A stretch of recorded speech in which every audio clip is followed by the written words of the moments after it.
तिरोहित हो जाते हैं। तिरोहित का मतलब होता है बीच से निकल जाना।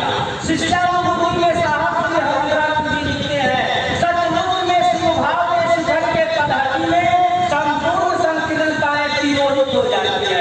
यानी स्वभाव में थोड़ा सा लग जाएगा ना तो आपके अंदर का निहितार्थ खत्म हो जाएगा। आपने जो ये काम क्रोध लोभ मोह अहंकार ईर्ष्या द्वेष ना धीरे धीरे घटता न जाएगा और प्रेम बढ़ता जाएगा। आज प्रेम बढ़ता है तो इतने आदमी सब के भगत नहीं है, सब जगह पे है। यह गुरु की दया है कि एक प्रेम का स्थापना हुआ साहब के द्वारा और हम लोग एकत्रित हो जाते हैं। तो गुरु भी वही काम करते हैं।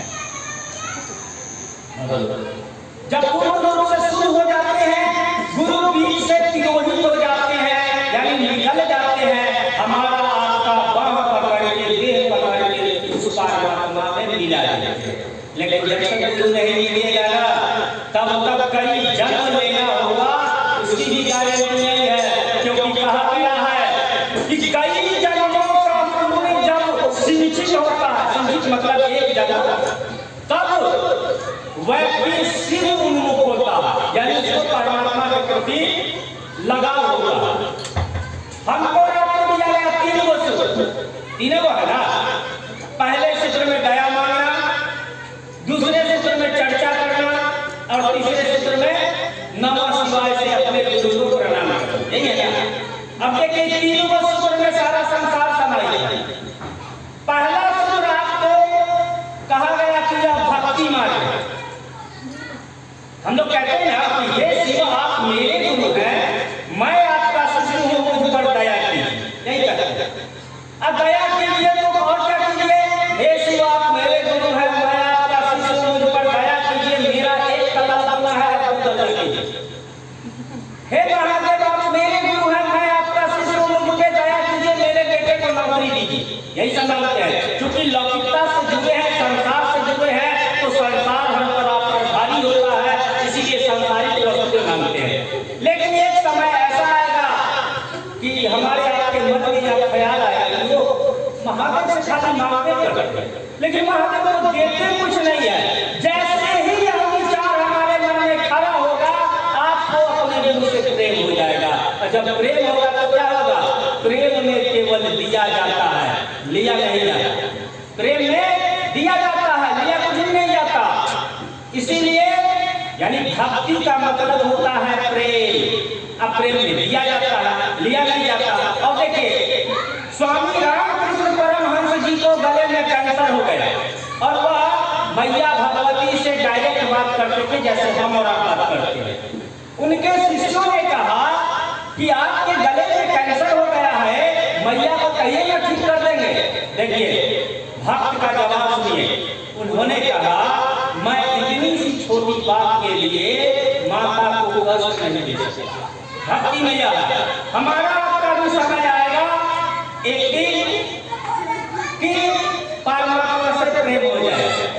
तो यह हो गया पहला सूत्र आपको भक्ति मार्ग। दूसरा सूत्र को कहा गया कि यह ज्ञान मार्ग है ना। कुछ हम बोलते हैं, आप सुनते हैं, कुछ आप बोलते हैं, हम सुनते हैं। जो नहीं आता है पूछ लेते हैं। महादेव गुरु की दया से आपकी जिज्ञासाओं का समाधान किया जाता है। इसको कहा गया कि यह ज्ञान मार्ग है। सीखते हैं, सिखाते हैं।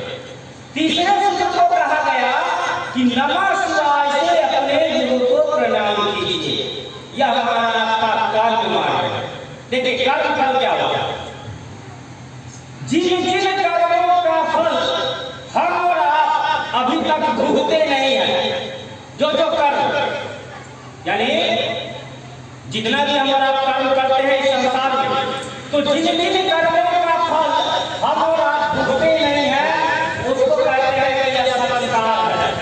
जो कहते हैं ना यह फलाना कास्ट का है, या इसका आवाज अच्छा नहीं है, या घटिया किस्म का व्यक्ति है, जिन्हें इसकी परिभाषा है संस्कार की कि जिन जिन कर्मों का फल हम और आप अभी भोग नहीं पाए हैं वह संस्कार है।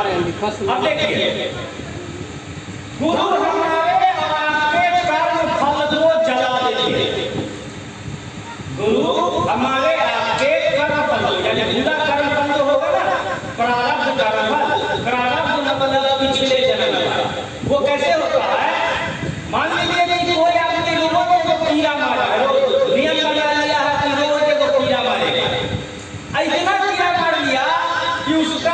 फल यानी पाप का फल, कीड़ा मारने का जो पाप किया उसका फल वो 20 साल में भोगेगा, लेकिन मर गया 3 साल में।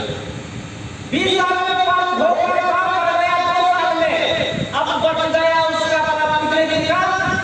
18 साल का। ये 18 साल का पाप कब भोगेगा? उसका जमा पुनः वो शरीर में आएगा तो भोगेगा, उसी को भोगना पड़ेगा। अगर अच्छा कर्म किया, पुण्य का फल भोगना था, 30 साल में मर गया, 18 साल में उसका पुण्य भी निश्चित है। हम और आप अपने गली मोहल्ले में देखते हैं कि कोई कोई व्यक्ति ऐसा होगा जो कभी उसका काम बढ़िया नहीं होगा, सब उससे दुखी रहता है, लेकिन उसका बहुत बड़ा सुंदर होता है, चलने फिरने कर जाता है। लोगों को आश्चर्य होता है कि यह व्यक्ति को इतना सुंदर मौत कैसे हुआ। जानते हैं उसके पूर्व जन्मों का जो बढ़िया कर्म था, जो बचा हुआ था, वो यहाँ काम कर गया। अब देखिए गुरु आपके बढ़िया कर्म को खूब फैला देंगे, अब बुरा कर्म जो होगा उसको जला देंगे, तोड़ देंगे।